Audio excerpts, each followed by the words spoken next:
The storm outside was merciless, sheets of rain lashed against the cobblestone streets, and thunder rolled like an ancient beast awakening from sleep.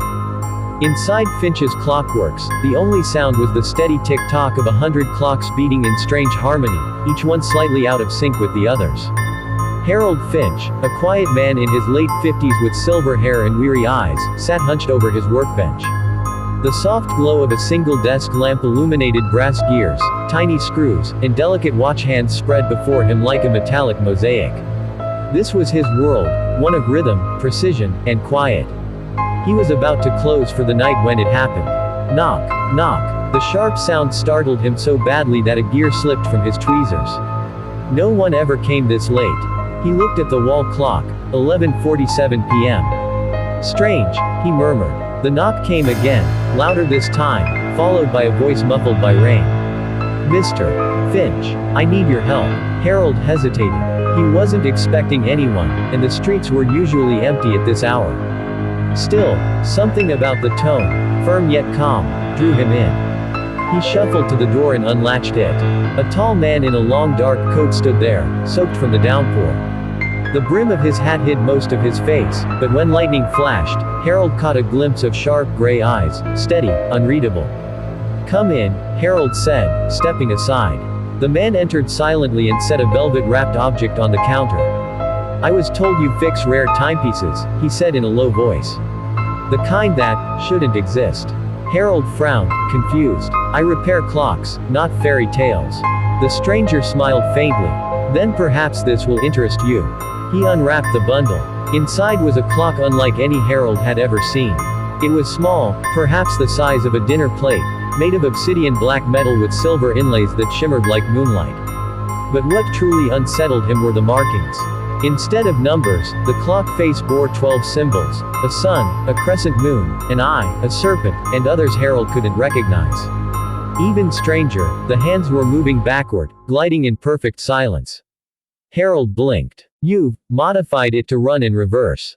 The man shook his head. No modification. It runs that way on its own. A flicker of unease passed through Harold's chest. And you want me to fix it? I want you to make it run forward again. He reached into his coat and placed a thick envelope of cash on the table. Double your usual rate. But it must be done before tomorrow night. Harold stared at the money, and then at the clock. Something about it whispered to him. He couldn't tell if it was fascination or fear.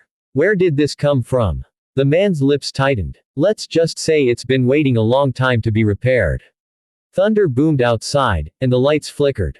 Harold looked away just for a moment, and when he turned back, the man was gone.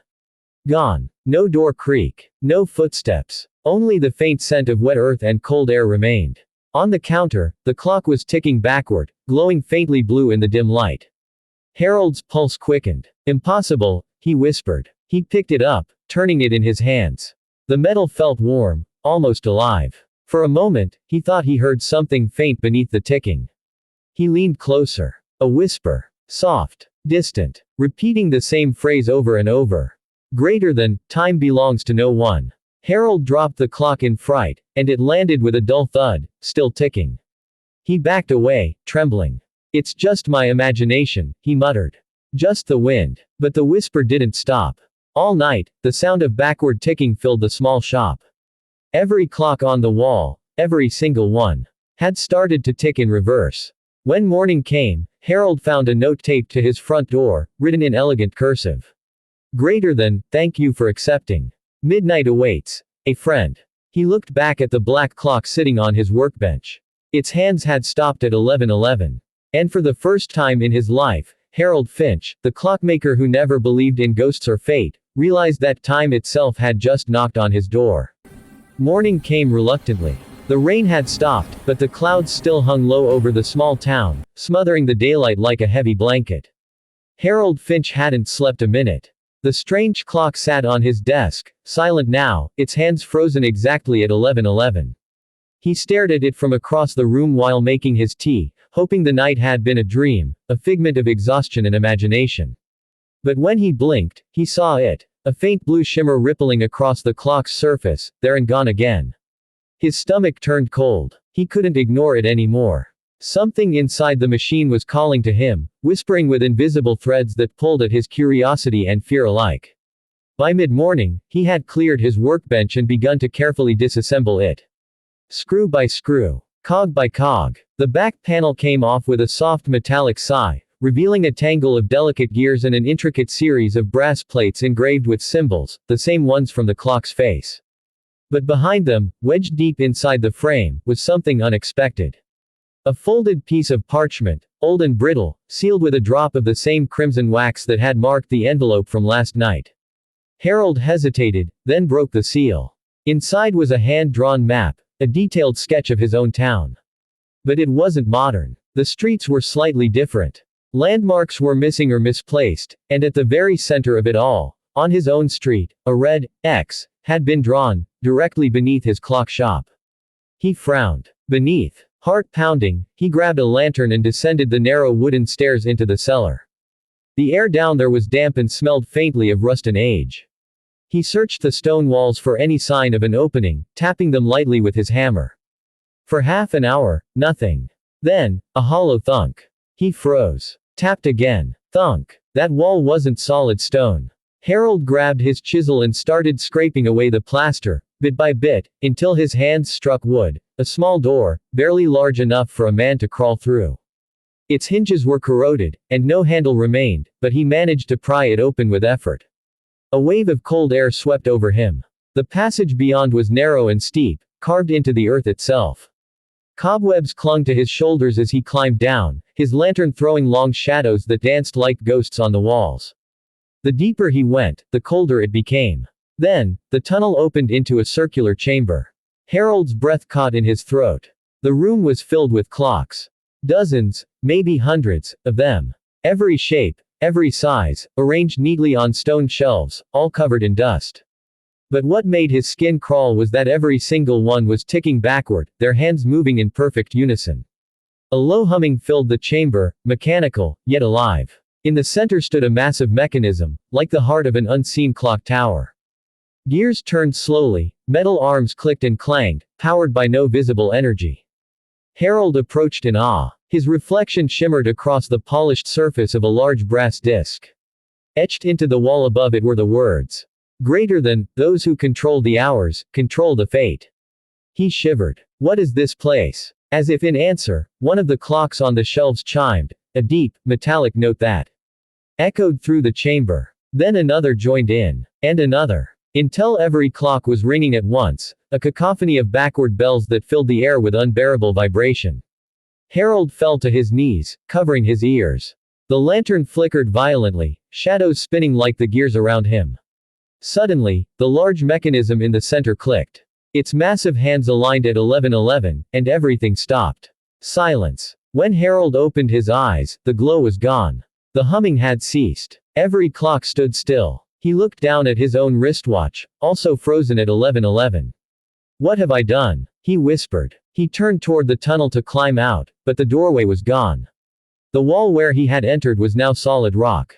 Panic surged through him. He stumbled back toward the great mechanism, and noticed something new. A small drawer had slid open at its base. Inside lay a folded note written in elegant script. Greater than, you have awakened the mechanism. The balance must be restored. The final test begins at midnight. Harold's lantern flickered once more, and went out completely. In the pitch darkness, he heard it, that same whisper he'd heard before, closer now, almost inside his ear. When Harold Finch opened his eyes, the lantern was gone, so was the room of clocks. He found himself lying on the cold floor of his cellar, breathing hard, his heart pounding in his chest like a drum. His hands were covered in dust, and beside him lay the mysterious black clock, silent, still ticking backward. For a moment, he convinced himself it had all been a hallucination. The hidden passage, the glowing gears, the symphony of backward chimes, maybe he'd dreamed it. But when he stood up and looked around, the wall where the small wooden door had been was now smooth stone, sealed perfectly, as if no door had ever existed. He swallowed hard. No, I was here. It was real. He stumbled upstairs, desperate for light, for normalcy. But as he stepped out of the cellar, the air changed. The shop looked older. The wallpaper was peeling, the shelves dusty, and every clock on the wall had stopped, all showing the same time, 11:11. Then he noticed something else, the silence. No rain, no ticking, no sound at all. Hello, he called out, stepping outside. The street was empty. The air was heavy and unmoving, and though the sky was daylight gray, there was no sun.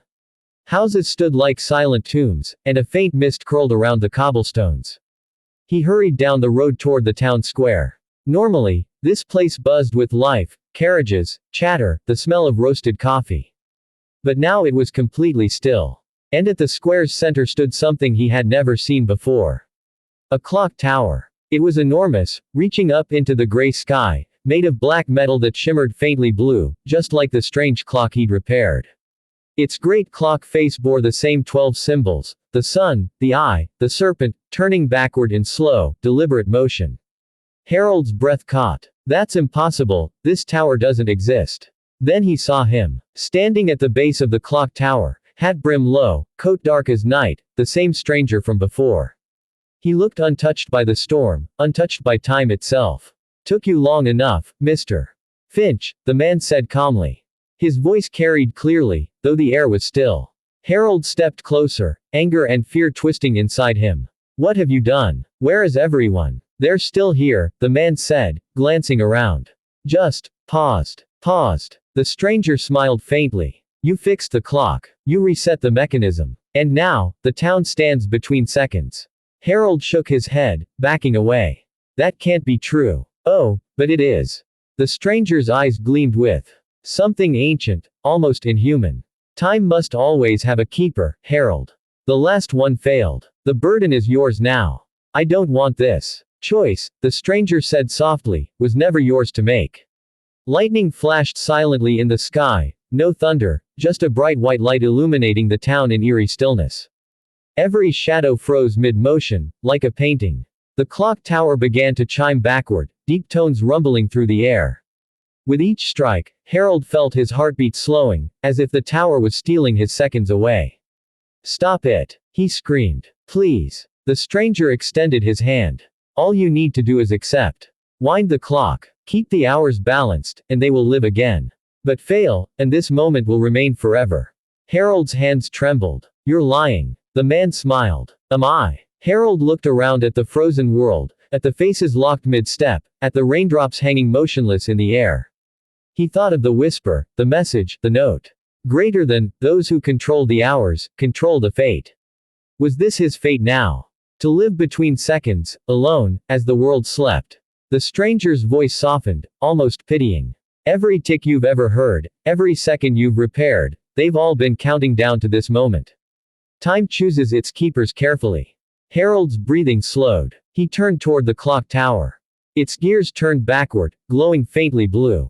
At its base, a small winding key protruded from the mechanism. He hesitated, then stepped forward. As his fingers touched the key, the stranger vanished, fading into the mist like smoke. The moment Harold began to wind the clock forward, the sound returned. Rain began to fall again. The air stirred. The frozen people resumed walking, unaware that anything had changed. But Harold was gone. In his place, the clock tower now bore an engraving on its door. Greater than the keeper of hours, Harold Finch. And if you stand beneath that tower at exactly 11:11, you'll hear the faint sound of gears turning backward, just once, and a whisper carried on the wind.